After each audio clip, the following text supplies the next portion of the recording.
నమస్తే అండి. మన మంచి ప్రభుత్వంలో రోడ్ల పరిస్థితి చూడొచ్చు మీరు ఇక్కడ. ఇది ఏ మారుమూల గ్రామమో ట్రైబల్ ఏరియానో కూడా కాదండి.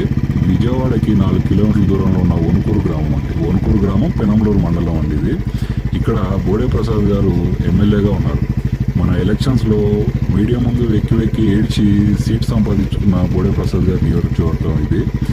ఆయన గెలవంగానే రోడ్లు వేసేస్తాం, ఈ వణుకూరికి రోడ్డు వేస్తాం అని చెప్పేసి మాటిచ్చి గెలిచిన తర్వాత ఆయన సామాజిక వర్గం ఎక్కువ మంది ఉన్న పెనంలూరుకి చక్కగా ఉన్న రోడ్డు పైన ఇంకో రోడ్డు వేయించారు.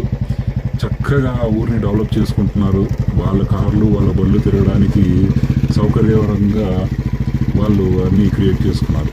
కానీ ఆ ఊరు నుంచి 2 కిలోమీటర్ల డిస్టెన్స్లో ఉన్న ఈ వణుకూరిని మాత్రం పట్టించుకోరు. ఎందుకంటే ఇక్కడ బలహీన వర్గాలు ఎక్కువ మంది ఉంటారు, ఇక్కడ ఎస్సీలు ఎక్కువ మంది ఉంటారు, వాళ్ళ సామాజిక వర్గానికి సంబంధించిన వాళ్ళు తక్కువ మంది ఉంటారు. ఈ ఊరు ఎప్పుడో మండలం అవ్వాల్సిన ఊరు, ఎప్పుడో మున్సిపాలిటీలో కలవాల్సిన ఊరు, కానీ దీన్ని పట్టించుకోరు. ఎందుకంటే బలహీన వర్గాలు పైకి వచ్చేస్తారని భయము, కంగారు. ఎందుకంటే మనకి కులగజ్జి ఎక్కువ కదా, ఈ కులగజ్జి వల్ల ఆ గజ్జి కూకోవటమే సరిపోతుంది. ప్రజల్ని పట్టించుకోవడానికి టైం సరిపోవట్లేదు వీళ్ళకి. లోకేష్ వచ్చేసి కారు యాక్సిడెంట్ విరిగిపోతున్నాయి, కార్లు పగిలిపోతున్నాయని బాధపడ్డ లోకేష్కి ఈ ఊరు కనపడదు. పవన్ కళ్యాణ్ ఈ ఊరు పక్క ఊరికి వచ్చి రోడ్లు శంకుస్థాపన చేస్తాడు, కానీ ఈ ఊరు కనపడదు. ఈ మంచి ప్రభుత్వానికి ఈ ఊరు కనపడదు.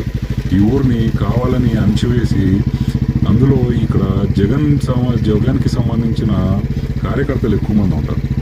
వాళ్ళ మీద పగ సాధించడానికి, కేవలం వాళ్ళ మీద పగ సాధించడానికే ఈ రోడ్డు అనేది వాళ్ళకి కనపడదు.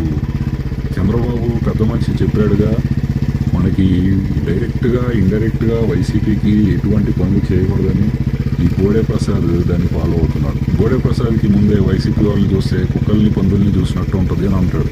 కానీ ఆయన ఉద్దేశంలో ఏంటంటే వైసీపీలో ఎక్కువ మంది దళితులు ఉంటారు కాబట్టి ఆ మాట అంటాడు ఆయన. సో జనాలకి ఈ విషయం, ఈ ఊరు గురించి తెలియాలని ఈ వీడియో చేయడం జరుగుతుంది. ఈ వీడియోని కుదిరినంత వరకు వైరల్ చేయండి ఫ్రెండ్స్.